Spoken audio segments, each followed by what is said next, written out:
Welcome to Sonya Magazine Talk Show. So glad to be back again and so glad to have you with us. I have a special guest here today, Victor Avila. He is a retired ICE special agent and he has so much information to share with us. Extremely important information as well for me and as well as you. So I'm really glad to get started and introduce yourself, please, Mr. Villa. Thank you for having me, Sonya.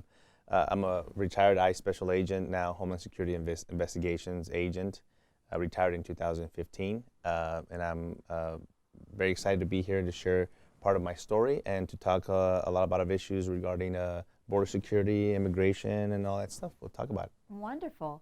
So let me ask you a question. How did you get involved in border security?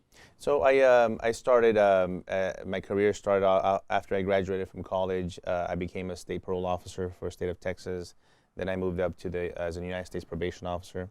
After working that for a few years and dealing with a lot of the special agents of all law enforcement agencies, I wanted to do what they were doing. And so that prompted me to seek a career as a criminal investigator, as what they call a special agent. Back then, the U.S. Customs Service. This is before ICE was even created. Wow. When Department of Homeland Security was being created after 9/11. And so they took the U.S. Customs Service special agents and the Immigration and Naturalization Service special agents and merged them to create Immigration and Customs Enforcement, what we know as ICE. Okay. And now, currently, ICE has two divisions. One of them is Homeland Security Investigations, which is the special agents.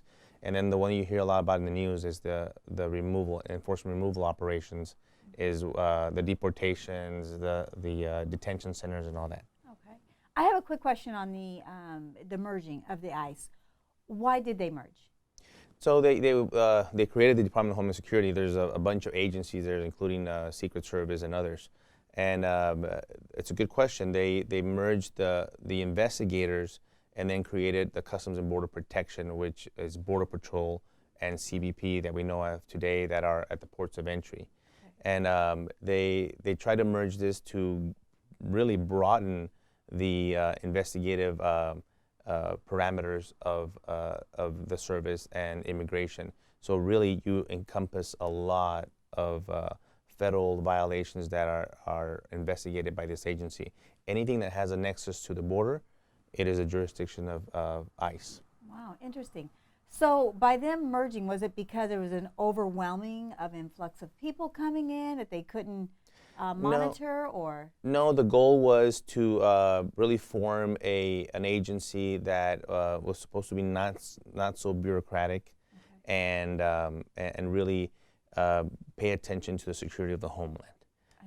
And obviously after 9/11, we don't want another attack to happen like that. And so ICE, being the largest investigative arm of the Department of Homeland Security, one of the focuses is to keep the homeland secure. I see.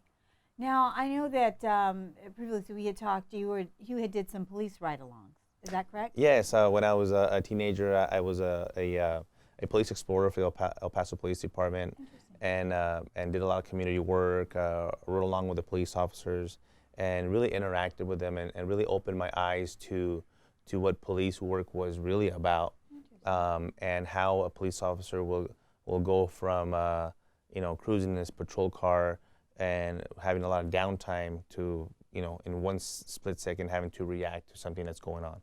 Interesting. So now I have a question in regards to police work and things like that. I know that for a while here a lot of people were complaining about police officers and felt they were abusive. Just touching on that, what was your take? You were obviously a lot younger and riding along with police officers as well. So what was your take about them as police officers working in uniform? It really just opened my eyes and just made me realize that they're just people just like us. There are people that have lives, their husbands, their daughters, their fathers and mothers, that it's a job that they do, and it's a very difficult job. And the neglect that sometimes the family has because of their job and the work schedules that they have to go through.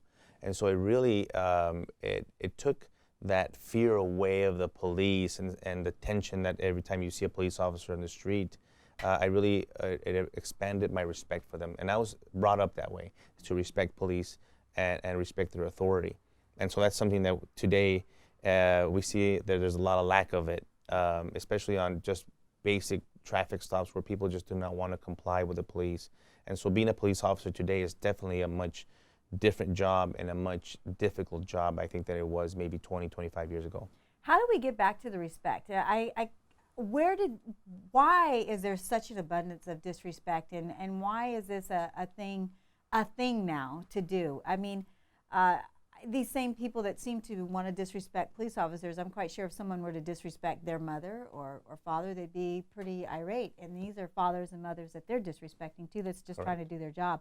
I don't know if it's, I think, a combination of a lot of things. I think first of all, it still starts at home and teaching our kids the importance of respecting authority and police officers, and not just police officers, but our teachers, our principals, our elders, and we've gotten away from that in the last few years. And so maybe social media, a lot of the ideologies of some of our politicians, and so it's become dangerous for the police because we've seen a lot of police shootings. We've seen a lot of police officers being ambushed and being targeted just because they're police officers. And when I dealt with them and I interacted with them, not just when I was a teenager, but in my professional life as well, they're just people like us. They just, their fathers or mothers, they have a family, they have a very difficult job to do, and it's very difficult because they also have to deal with the neglect that they put on their family because of the schedules that they have for their job. So it's been a very, very difficult transition for a police officer nowadays, very different than it was 20, 25 years ago for them. We could talk about the suicide rates that police are seeing right now. It is a very disturbing trend that is happening in the law enforcement world. I know New York last year had something like 11 or 12 suicides within their department, and it's happening a lot within our police officers, and it's something that really has to be addressed. Wow, that is really amazing. That's horrible, actually. I have another question in regards to that, and not sidetracking that particular issue, because I would like to come back to that as well. One other question that I've also seen to see quite frequent on touching on the police is that they felt that they were discriminating towards certain groups of people. What is your take on that? Yeah, that they're being singled out, that that people target, Hispanics or blacks, and especially now in New York right now, it's happening right now, and I completely disagree with that. Even being a Hispanic, the police want to focus their attention of where the crimes are being committed. Look at Chicago, what's happening there, St. Louis, Baltimore, and so the people that are committing the crimes happen to be Hispanic, happen to be black. But some of these local elected officials won't allow the police to enforce the laws and to go and tackle and try to clean up some of these areas, of these crime-ridden areas, because they think they're being racist if they are only approaching mostly blacks or Hispanics. And so these communities suffer. They suffer with shootings, homicides, rapes, and aggravated assaults and all the other stuff. And so those policies must change. I've seen in the last couple of years where the elected officials are the ones now kind of dictating what the police enforce. And I've seen that in Chicago. They are telling the police force, we don't want you to do this and we don't want you to do that. And so they're tying the hands of the police departments on what they can and cannot do, and it's something that we should really get away from. That's very interesting. So that would kind of explain where I've seen or heard of people saying, "Oh, we call the police and they don't come." Maybe that could be one of the factors. That's, right. Look at Baltimore, what's going on. In my realm, I focus a lot on the criminal illegal aliens. In Baltimore last year, there was 9 child sex offenders that committed, illegal aliens that committed offenses against children in Baltimore. And because it's a sanctuary city policy, they have more rights than brand protections than sometimes a U.S. citizen does. Wow. And eventually Baltimore kind of saw that what was going on here. They kind of started addressing it a little bit, but it's happening in New York, in Chicago.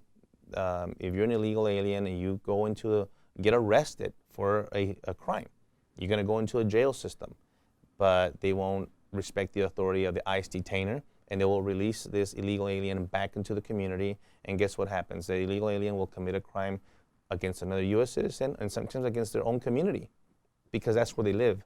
And this is something that the sanctuary facility policies, I know President Trump has wanted to address them, and I think hopefully in this year really have to do something to either through funding or through other mechanisms to have them really start enforcing and allowing the ICE officials to do their job. Absolutely. So these officials that are in this situation in power are, we're saying, are in government basically, and dictating to some of these cities that they're running, where they're granting leniency. We have that issue here in California, unfortunately. So it's a grave situation. I definitely hope to see that turn around. We're going to take a break for a few minutes, then we're going to come back. And again, we have Mr. Victor Avila. Thank you so much.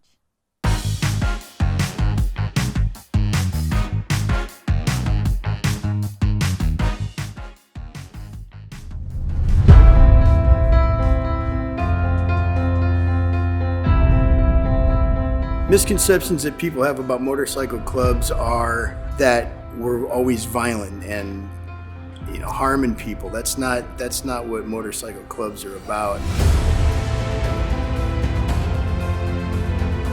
There's a need out there, and there's no better group of men to fill that need than us. Our missions is that we are Christians and we are a motorcycle club, and we live life perfectly imperfect together.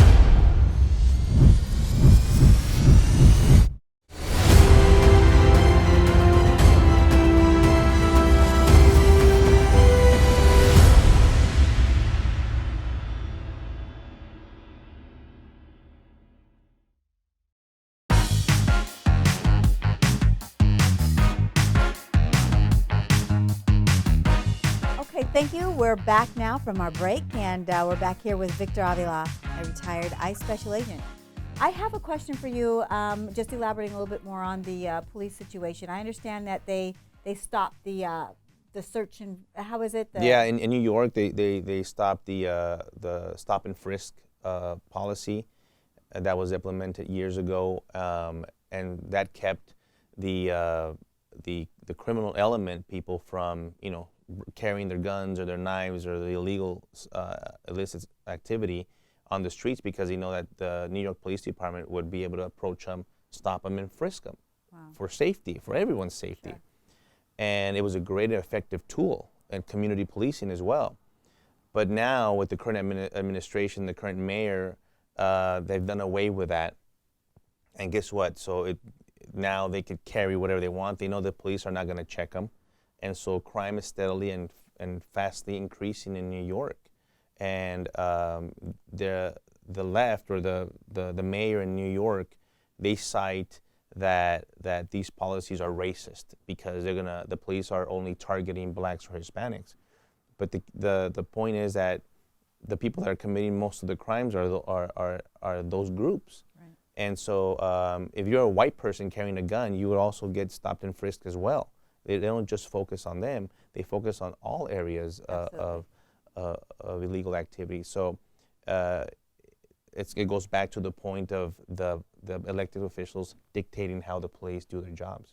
Very, very important fact. Thank you so much for that. Now I want to get back into the border control and things like that. Some of the things that you faced and the issues that you have seen at hand, and some of the concerns that you still see and things like that, and why it was so, let me ask you this, why was this country in such disarray of saying, hey, we want open borders, and we had obviously the other half of the country saying, no, we need it. So tell me from your perspective, this first question is, the people that just seem to lack the understanding and the care and responsibility of what border control is actually about? Great question, Sonya. I've seen the Washington disconnect from what's happening in the border. I'm born and raised in the border in El Paso, Texas. I've lived there most of my life, almost all of my life. I worked most of my career there and in Mexico. I bring a unique perspective to the border because not just working there professionally and dealing with the narcotics investigations, the human trafficking, the human smuggling. That's what I did. I bring that information, that unique information, to border security. Plus, I went through a very traumatic event in my career when I was assigned in Mexico in 2011. Special Agent Jaime Zapata and I were ambushed by the Zetas cartel. And tragically, Agent Zapata lost his life. I was shot 3 times in the line of duty. And it was a traumatic event that changed my life and eventually my career. But I've seen firsthand what is going on in Mexico that affects us directly in the United States. And so I've seen the disconnect from Washington for many years, even especially now, where decisions are being made in Washington that affects our agents and our personnel assigned overseas and in Mexico, that from people that have never even been in the country or have ever even been down in the border. Wow. And so sometimes they'll go down there and visit for a day and think they know they're border experts all of a sudden. And that's not the case. I talk about what is really happening day in and day out, how it really is, the corruption, and how really it affects our country. And so these open border policies are something that really will affect us dramatically. And so I'm very, very happy that Donald Trump has brought that to the front and light and really given us the opportunity with the wall and all these other issues to secure our country. We can't do anything else in our country as far as immigration reform and all the other pending issues until that border is secure. And it's starting to become secure. It's not completely quite there. It's still pretty porous in some areas, but we're getting there, and it's moving in the right direction. So the wall, in your opinion, is being built, and it is effective. Absolutely. I've seen the wall. The wall was built in El Paso since 2006. I was just there visiting family over the holidays, and I took some pictures of the wall, and it drastically reduced a lot of the petty crime and illegal immigration coming in through the non-ports of entry in El Paso. Right. And there's parts of East El Paso County, Hudspeth County, that it's wide open. There's no wall there. Wow. I did many investigations where drugs were driven through the Rio Grande River, where there's very little water. The river brings very little water there, and drugs, backpackers, these illegal aliens carrying approximately 100 pounds of marijuana each, and there's 16 of them, and they bring 1,600 pounds of marijuana, drop them, walk over to the United States. There's no barrier. They drop them, and they get that. The same thing with human smuggling. They bring the humans through, they smuggle them, and there's no barrier. So the barrier actually will serve and help our Border Patrol and CBP personnel to slow down that traffic tremendously. It's not going to stop it. We know that the wall is an additional tool with technology, sensors, drones, and everything else that the Border Patrol has at their disposal. The wall is something that is welcomed by them. You talk to Border Patrol agents down in the field, they want the wall. It gives them the chance to respond. There was a video, I think, last month of someone throwing a ladder over the new wall. I think it was in Arizona or California, I'm not sure where, but someone's throwing a ladder over, and everybody goes online saying, well, you see, the wall's not effective. Actually, what happens in that video is the people that throw the ladder over and jump over, Border Patrol is on the other side waiting for them. Right. And what did it do? The wall did exactly what it was designed to do, to slow them down, to get our responders to get there. And that's what we want. We want to build enough wall to funnel some of that traffic to where our responders have time to get there. There are hundreds of miles that can not be watched all at 24/7 at a time. Sometimes you have 5, 8 Border Patrol agents to cover a 100-mile span. It's just impossible to do. So the wall is additional man that does that for you. And so, yes, it's something that is much needed. Now, let's talk about some of the people that are coming through and things like that. I just want to kind of talk from this point where a lot of people say, oh, this is, this not right. They need us. Should be all open. Let's have all of these, people come in to say that's just racist not to have them come over. And, oh, we should be loving each other. We should have free love. We should do all these things. What is it? Where is that coming from? How true is that statement of theirs? It is a dangerous statement, and let me tell you why. Border security ultimately comes down to one issue, and that's national security. I understand. I've seen it firsthand. I've seen the Central Americans and the Mexicans and the illegals coming in, and the need for the economics, these economic illegal aliens that want to do better for their families because their country cannot do it for them. But asylum laws, and we'll talk a little bit more about that, you saw last year what happened with these caravans coming and them really with the unaccompanied children and the family units coming and really taking advantage of our asylum laws and manipulating them, and really the administration, Obama administration, really not enforcing those. And that's what, the word gets spread down there quickly. And so it was basically an invitation, let's go. And they found these loopholes to get in there. Well, if we bring a child with us, they'll admit us into the United States. That's starting to change now with President Trump, and believe it or not, with Mexico, at least with the immigration side, helping us to stop them, and them staying in Mexico and waiting for their asylum cases to be heard while they still remain in Mexico. And now they're starting to realize that they're just going to have to go back to their country. They're not just going to be be admitted to the United States, wait for a hearing 2-3 years from now, and then never to be heard from ever again. Right. And so the open border ideology is a dangerous one. And that's not what we're concerned about. We're not concerned about that caravan or that woman and child. What we're concerned about is a special interest alien that might be coming in.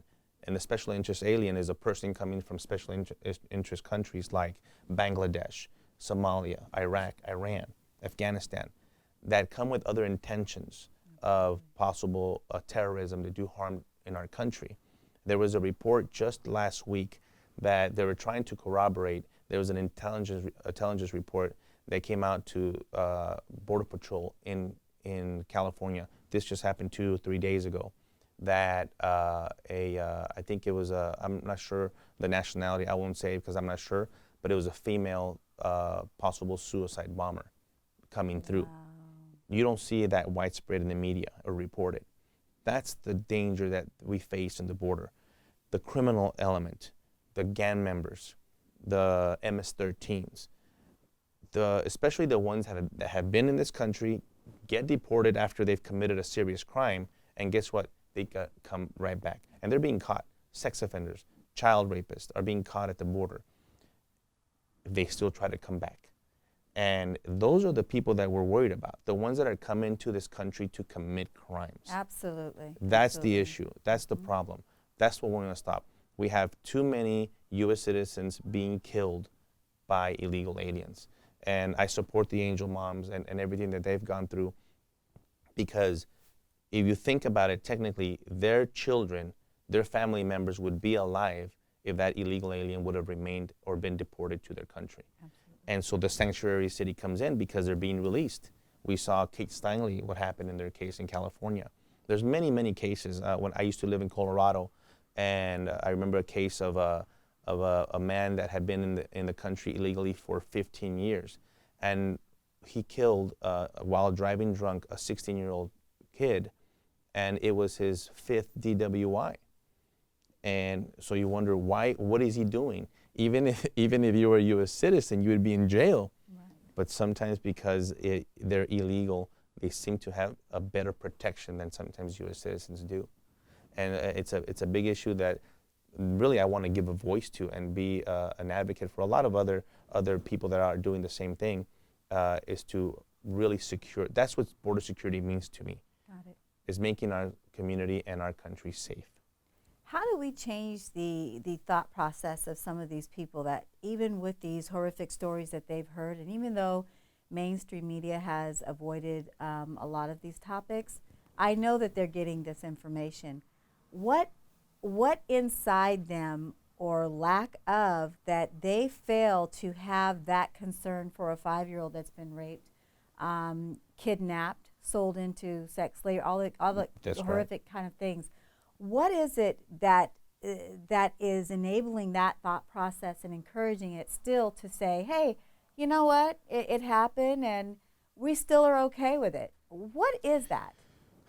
It's mainstream media has a lot to do with it. The left has a lot to do with it, and basically the misinformation that they put out there, or lack of information and education. There are very few people out there that really know what's going down and happening in the border, and how it affects us. And to me, it's basically going out there and educating these people and telling them, when a person doesn't seem to be affected by it, like, well, it's not my family, I'm not being affected. But once they are, it's kind of the argument of the police. You know, they hate the police, but as soon as something happens and they're a victim of the crime, they want the police there with as fast as possible, and then they get mad why the police didn't respond as quickly as they did. So you can't have it both ways. Right. They're not supportive of the police, but they want them when they need them. Same thing happens here. We don't want any more people to be victims of crimes by illegal aliens. We have enough crime in the United States by U.S. citizens to deal with. Right. And so let's eliminate that other aspect of the illegal alien committing crimes, because they should be in their country, and that their country should be dealing with them. True. Exactly. I've always said, if you let people just come in, even into your home that you don't know, and you're just inviting something in, you have no idea what's coming in. There's serial killers everywhere. So if you don't have some type of vetting process, you have no idea who's coming in to wipe out who.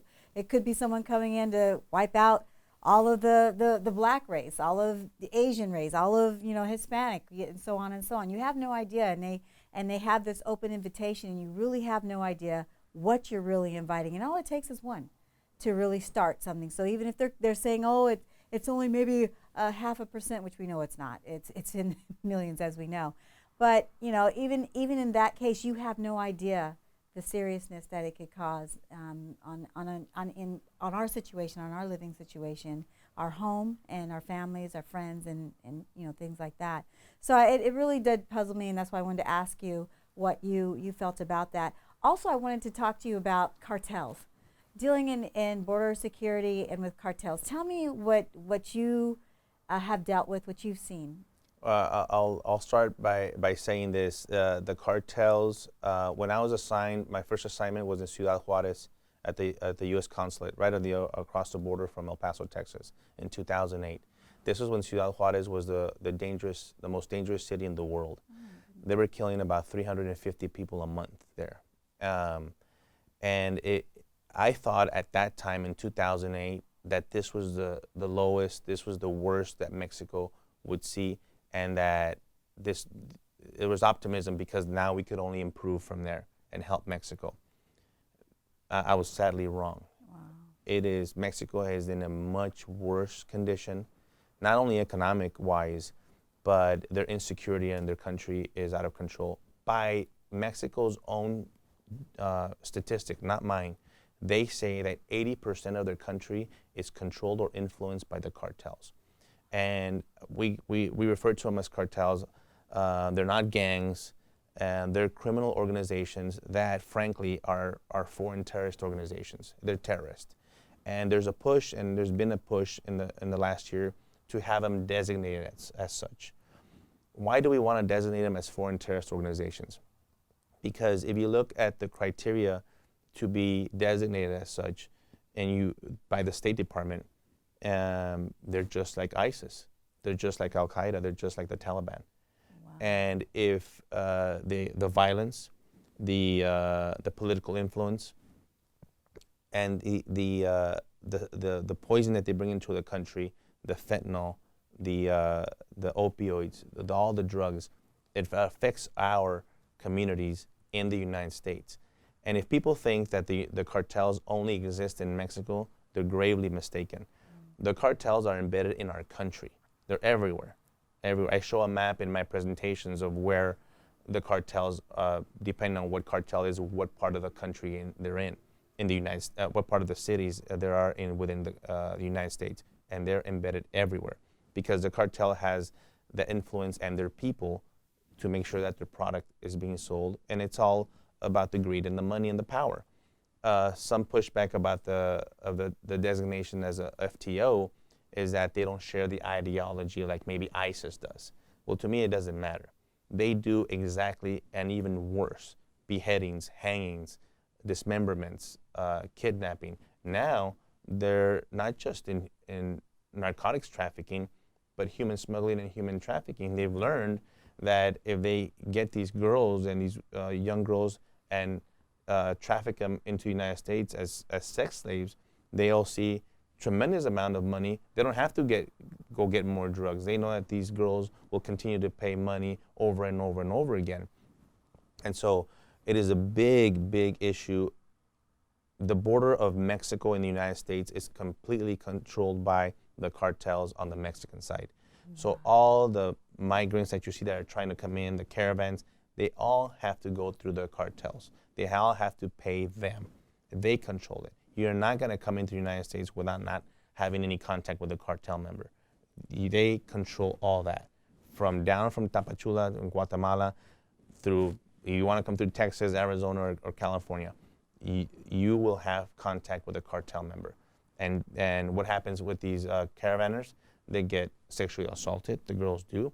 The men sometimes get beat up, they steal their money, they're extorted. Sometimes they have the caravanners, the males, work for them to pay off some of the debt to get smuggled through.